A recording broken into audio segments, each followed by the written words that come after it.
The Honourable Leader of the Opposition.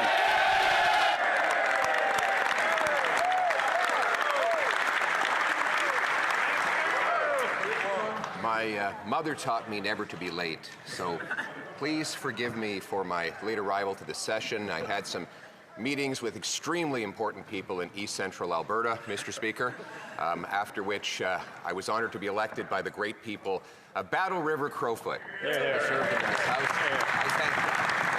I thank the great Damien Kirk who made it possible, and I thank the Prime Minister for calling a prompt by-election. I wonder if one day he might regret that decision, but in a spirit of good faith, I wonder if he agrees that our goal should be a Canada where hard work is rewarded, where food and homes are affordable, where streets are safe, where borders are solid, and where we're all united under a proud flag. The Right Honourable Prime Minister. Mr. Speaker, I'm sure I speak for all parliamentarians in welcoming the member for Battle River Crowfoot back to the House of Commons.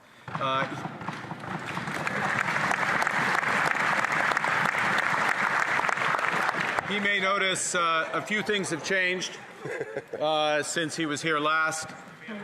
The largest women's caucus in Canadian history.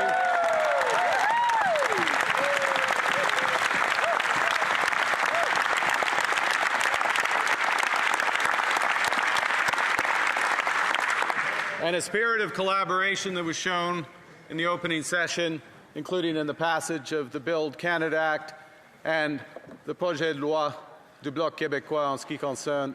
And the Bloc's bill in terms of protecting supply management. I agree entirely with the sentiment and objectives of the Leader of the Opposition.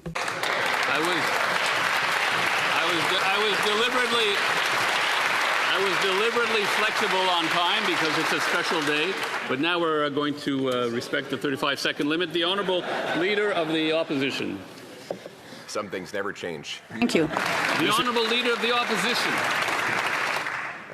Mr. Speaker, the Prime Minister mentioned how much had changed, and it's true. I look around this place, and when I left, there was a Liberal Prime Minister who was making excuses about breaking promises, running massive deficits, costs, crime, chaos were all out of control. And whereas today, we have a Liberal Prime Minister breaking promises, making excuses, running massive deficits with costs, crime, and chaos out of control.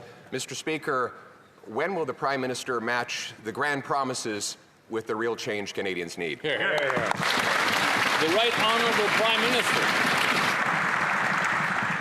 Mr. Speaker, I understand the Minister, or the Minister, promotion. Come on over. I understand the Leader of the Opposition was busy. He missed the largest tax cut for 22 million Canadians. He missed the cut on the GST for new homes. He missed eliminating all federal barriers to trade. He missed. I hope I'll have another opportunity to finish a very long list of what the Leader of Opposition. The Honourable Leader of the Opposition. Dans l'esprit. In a nonpartisan spirit, we're simply going to insist that the Prime Minister adhere to his own promises. He promised the strongest growth in the G7 for our economy, and now our economy is declining the fastest in the G7. He also promised that food would cost less. It's more, and food inflation is accelerating. He promised a budget in October, and now we'll see one maybe in November with a double deficit. So, inaudible. Prime Minister. Mr. Speaker, this government has been absolutely focused on improving affordability for Canadians. That's why the largest tax cut, 22 million Canadians, every taxpayer in this country. That's why the cut to the GST. That's why the launch of Build Canada Homes, which will reduce the cost of home building in this country. That's why we back the CRTC to get broadband costs down for Canadians. We are building the strongest economy throughout the worst crisis in our history. The Honourable Leader of the Opposition. In the spirit of nonpartisanship, we are simply going to hold this Prime Minister to his own promises. He promised that he would spend less. He's already spending 8% more. He promised the budget would be in October. Now he says it will be in November, more than halfway through the fiscal year. He promised that his government would have a smaller deficit than Justin Trudeau. Instead, now we hear that it might even be double. So a trivia question. Can the Prime Minister tell us, has there ever been a Prime Minister who has successfully doubled the deficit without even introducing a budget? The Right Honourable Prime Minister. It's a trick question.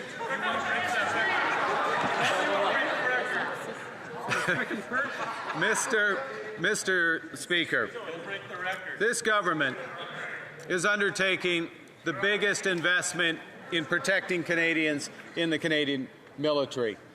Doubling our investment in the Canadian military from last year when this member last sat in the House by the end of this decade. This government, there's more. The Honourable Leader of the Opposition. There's a lot more debt is what there is, Mr. Speaker. A lot more debt than we ever imagined would be possible. This is a Prime Minister who said we'd have the fastest growing economy in the G7. We have the fastest shrinking economy in the G7. He said grocery prices would go down. They're going up faster than ever before. He promised to create jobs. He has the second highest unemployment in the G7. He's really reminding us all of that sign at the bar, free beer tomorrow. But you come back the next day and the beer is still not free, and tomorrow never comes. Mr. Speaker, why is it that all of this Prime Minister's promises of yesterday turn into today's disappointments? The Right Honourable Prime Minister. Mr. Speaker, I think if we are going to build the strongest economy in the G7, and we will, we need to be clear. We need to be clear about the scale of the crisis we are in. We need to be clear about the scale of investment that we need. $60 billion in new projects announced last week. $200 billion in investment announced last week. $100 billion in housing investment announced just yesterday. That's the scale of what we need.